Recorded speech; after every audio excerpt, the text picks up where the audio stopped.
The question is given here. 1 mole of an ideal monoatomic gas is carried through the reversible cyclic process as shown in figure. Diagram ये दिया हुआ है यहाँ पर, इसमें y axis पर P है और x एक्सिस पे V है और ये पूरा ट्राइंगल बना हुआ है। आप देख सकते हैं ABC पाथ दिए हुए हैं। पूछा गया इसमें calculate number first work done by the gas, number second the heat exchange bye the gas in path CA and AB, and C net heat absorbed by the gas in path BC, and D option is the maximum temperature attained by the gas during the cycle. सबसे पहले हम A part solve करते हैं, work done by the gas. Work done by the gas, अब देखो triangle clockwise direction show कर रहा है, तो area of triangle equal to work done by the gas. तो हमने लिखा हुआ है W equal to area of triangle ABC, minus sign क्योंकि क्लॉकवाइज वर्क डन है, work done by the system होगा इसलिए। और हमारे पास वैल्यू आ गया माइनस हाफ, हमने उसका एरिया निकाला V degree into 2P degree equal to P degree V degree, आपका ये आंसर होगा। आप एरिया कैलकुलेट करना जानते हैं, उसमें कोई प्रॉब्लम नहीं है, बड़ा आसान सा पार्ट है। बी पार्ट, उसमें पूछा गया था, अब देखो बी पार्ट में CA एंड AB, इसमें पूछा है heat exchange bye the gas CA path. अब देखिए CA पाथ आइसोबारिक है यानी हमें QP पूछा गया है, एंड AB पाथ अब देखो ये आइसोकोरिक है यानी QV पूछा गया है। तो QP आप देखो हमारे पास QCA equal to NCPM delta T लिख सकते हैं। डेल्टा T मतलब T final minus T initial.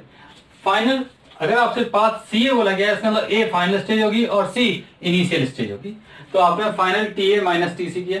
इसके लिए हमें टेम्परेचर पता होना चाहिए। तो देखिए ABC पॉइंट पे हमने टेम्परेचर कैलकुलेट किए हुए हैं। देखिए टेम्परेचर इक्वल टू क्या होगा, PV अपॉन NR।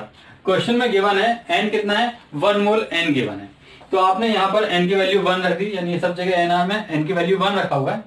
अब देखो TA equal to A point पर P degree V degree upon NR यानी 1, तो ये TA हो गया। सिमिलरली TB कैलकुलेट किया हमने, TB B पॉइंट पर प्रेशर कितना है 3P डिग्री, वॉल्यूम कितना है V degree, 3P degree V degree upon R। Similarly at point C TC equal to P degree 2V degree upon R, तो ये आ गया 2P degree V degree upon R। अब इन values को इसमें रख दो, TA की जगह आप P degree V degree upon R रखा, TA का वैल्यू, और C का value 2P degree V degree upon R रखा, और ये वैल्यू सॉल्व किया। अब देखो ये नेगेटिव साइन है क्योंकि ये वैल्यू ज्यादा है, ये वैल्यू कम है, आपके पास आंसर आ जाएगा ये -5/2 P degree V degree. Now QV equal to, QV हमको कैलकुलेट करना है क्योंकि इसने AB पाथ पूछा हुआ है, तो QAB equal to NCBM TB minus TA। जैसे हमने इसको सॉल्व किया वैसे इसको सॉल्व करेंगे, यहाँ पर TB की वैल्यू डालेंगे, TA की वैल्यू डालेंगे और सॉल्व करेंगे 3P डिग्री P डिग्री। अब क्वेश्चन आता है सर CPM और CBM नहीं दिया था, तो आप देखो यहाँ पर क्वेश्चन में मोनो एटॉमिक गैस बोला गया है। अगर mono atomic gas ideal gas बोला गया है, आपको मालूम है यहाँ पर मोनो एटॉमिक गैस के लिए CVM इज इक्वल टू कितना होता है हमारे पास 3R/2, और CPM कितना हो जाएगा फिर हमारे पास 5R/2, तो ये आपको मालूम होना चाहिए। तो CVM CPM ऐसे मिल जाता है हमको। मोनो एटॉमिक गैस बोला गया है, मोनो एटॉमिक गैस के लिए हमेशा CVM 3R/2 ही लिखना है आपको, ये बात आप याद रखें। और CPM इक्वल टू होता है CVM प्लस R, तो CVM में R ऐड करेंगे तो बन जाएगा CPM यानी 5R/2। ये वैल्यूज आपने इसमें लिखी है ना। ऑप्शन सी, ऑप्शन सी में उन्होंने क्या पूछा हुआ है वो समझो, net heat absorbed bye the gas in path BC। आप देखो यहाँ पर BC पाथ क्या है, BC पाथ ना तो वो आइसोकोरिक है और ना ही वो आइसोबारिक है। तो इसमें हमें क्या करना पड़ेगा, हमें proper first law of thermodynamics जाना पड़ेगा। First law of thermodynamics DU equal to DQ plus DW, या delta U equal to Q plus W। Delta U आप किसके लिए लिखेंगे, BC पाथ के लिए, तो delta U BC equal to Q BC plus W BC path. आप यहां पर देखो डेल्टा U BC को आप लिख सकते थे NCVM T final minus T initial. BC में C फाइनल होगा, B इनिशियल होगा, TC माइनस TB, ये वैल्यू यहां से मिल जाएगी, TC और TB की वैल्यू आप इसमें लिख सकते हैं, इक्वल टू QBC, ये हमें कैलकुलेट करना है, प्लस अब BC पाथ में वर्क कितना होगा, तो एरिया अंडर द लाइन, यानी इस लाइन के अंदर BC लाइन के अंदर जो पूरा एरिया है वो, तो ट्राइंगल का एरिया प्लस रेक्टेंगल का एरिया, ये जो इतना रेक्टेंगल दिख रहा है इसका एरिया प्लस ट्राइंगल का एरिया, ये दोनों मिलाकर अंडर द एरिया आएगा, अंडर द लाइन BC। तो और ये एक्सपेंशन है, दैट्स व्हाई माइनस साइन लगा के हम लिखेंगे। तो आप देखो यहाँ पर ट्राइंगल के एरिया निकाला आपने, P डिग्री V डिग्री आ गया, और रेक्टेंगल का area P degree V degree, total हो गया 2P degree V degree, minus का साइन रहेगा, ये इधर आएगा 2P डिग्री V डिग्री, तो प्लस हो जाएगा।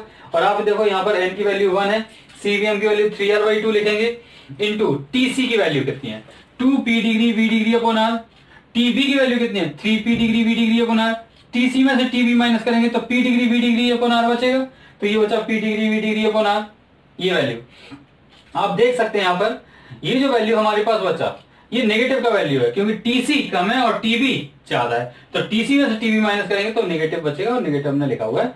ये बची हमारे पास -1.5P डिग्री V डिग्री, और इधर से आया 2P डिग्री V डिग्री, तो ये साइड आ गया इक्वल टू QBC। अब आगे देखो QBC इक्वल टू कितना आ गया, तो इसमें से इसको सब्ट्रैक्ट करेंगे तो ये आ जाएगा half P degree V degree. अब नेक्स्ट है हमारा इसमें डी ऑप्शन। देखो अभी हमने ABC तीनों सॉल्व कर लिए। डी ऑप्शन में पूछा गया है the maximum temperature attend bye the gas during the cycle, तो मैक्सिमम टेम्परेचर अटेन्ड वो हमें मिलेगा किसी BC पाथ पे, BC पॉइंट पर। अब आप देखो BC लाइन पर कहीं ना कोई पॉइंट होगा जहां T मैक्सिमम हो, तो BC लाइन के लिए हमें एक लाइन इक्वेशन लिखनी पड़ेगी। सबसे पहले मैथमेटिक्स में आप वो लाइन इक्वेशन जानते हैं। Line equation y minus y1 equal to y2 minus y1 upon x2 minus x1 into x minus x1, ये होगा। y एक्सिस पे प्रेशर है और x एक्सिस पे v है, तो हमने उसके लिए लिखा। मान लीजिए यहाँ पर जो लाइन इक्वेशन है, लाइन है BC लाइन, उसमें मैंने B पॉइंट को 1 नंबर दे दिया और C पॉइंट को 2 नंबर, यानी 1 और 2 ये हो गए। तो जो हमने y1 y2 है वो ये टर्म मिल गई। तो y एक्सिस पे कौन है हमारे पास P माइनस y1 क्या हो गया 3P degree equal to y2 क्या हो गया P degree minus 3P degree divided by, similarly x2 हमारे पास क्या हो गया 2V डिग्री माइनस हमारे पास x1 हो गया V degree into V minus V degree. ये सॉल्व किया क्योंकि x एक्सिस पर V वॉल्यूम रखा है। सॉल्व करेंगे हम इसको, मैथमेटिकली सॉल्व कर लो आप, ये सब सॉल्व करेंगे तो आपके पास आ जाएगा finally P minus 3P degree is equal to minus 2P degree V upon V degree plus 2P degree, और P इक्वल टू ये 3P डिग्री इधर जाएगा तो ये माइनस से प्लस हो जाएगा, तो ये 5P degree minus 2P degree V upon V degree.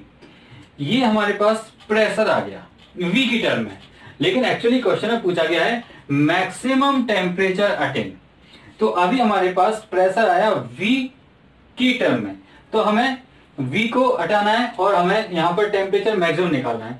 तो T को डिफ्रेंशिएट करेंगे V की टर्म में, तो D upon DV T equal to 0। अब T इक्वल टू फॉर्मूला क्या होता है PV अपॉन NR, तो आपने यहाँ PV अपॉन NR रखा, N 1 मोल है, R कांस्टेंट वैल्यू है, NR 0 में चला गया, यानी हमारे पास एक्चुअल है D अपॉन DV PV। यहाँ पर P V की टर्म में है, ऐसा नहीं कि इसको डायरेक्ट डिफरेंशिएट कर देंगे हम, P किसकी टर्म में V की टर्म में, तो हमें यहाँ पर V की टर्म में P को प्लेस करना पड़ेगा। तो जब आप ये वैल्यू इसमें डालेंगे तो ये आएगी 5P डिग्री, और V का इंटू हो जाएगा तो V माइनस ये भी इंटू हो जाएगा into P degree V square upon V degree. ये हमारे पास एक टर्म आ जाएगी D अपॉन DV। क्लियर इतनी सी, इसको डिफरेंशिएट कर दो, आप जानते हैं सॉल्व करके आ जाता है हमारे पास 5P degree minus 4P degree V upon V degree equal to 0। देखो P डिग्री 0 में चला गया, यानी हमारे पास आ गया 5/4 V degree equal to V, यानी V इक्वल टू निकाल लिया। आप देखो यहाँ पर इक्वेशन 1, इसको मैंने नंबर दिया हुआ है, यहाँ पर P V की टर्म है। अब आपने V की एग्जैक्ट वैल्यू निकाली, तो इस V की वैल्यू को इक्वेशन फर्स्ट में रख दो, जिससे हमें P की एग्जैक्ट वैल्यू मिल जाएगी। तो आप इक्वेशन फर्स्ट में जब V की वैल्यू डालेंगे तो आपको ये कुछ इक्वेशन आती है, V की जगह आपने क्या रख दिया 5/4, यहाँ पर 5/4 V डिग्री, और ये आप देखो V डिग्री से V डिग्री कैंसिल, ये 2 2 जा 4, यानी हमारे पास क्या बचा 5/2 P डिग्री, और ये बचा 5P डिग्री, तो 5P डिग्री में से 5/2 P डिग्री माइनस करेंगे तो P इक्वल टू कितना आ जाएगा 5/2 P डिग्री। ये हमारे पास V आ गया, P आ गया, ये V मैक्स है और ये P मैक्स है, हमें निकालना है T मैक्स, और T max is equal to हमारे पास क्या होगा, जो P और V हमारे हमने कैलकुलेट किया अपॉन NR। तो T max is equal to pressure कितना दिया हुआ है, प्रेशर कितना निकाल लिया हमने 5/2 P डिग्री, हम लिखेंगे 5/2 P डिग्री इंटू V कितना निकाल लिया हमने 5/4 V degree, then 5/4 V degree is divided by N is 1 into R। आप देखो 5 5 जा 25, 4 2 जा 8 P degree V degree upon R, ये आपका टी मैक्स होगा और ये आपका आंसर होगा। ये टी मैक्स है। क्लियर?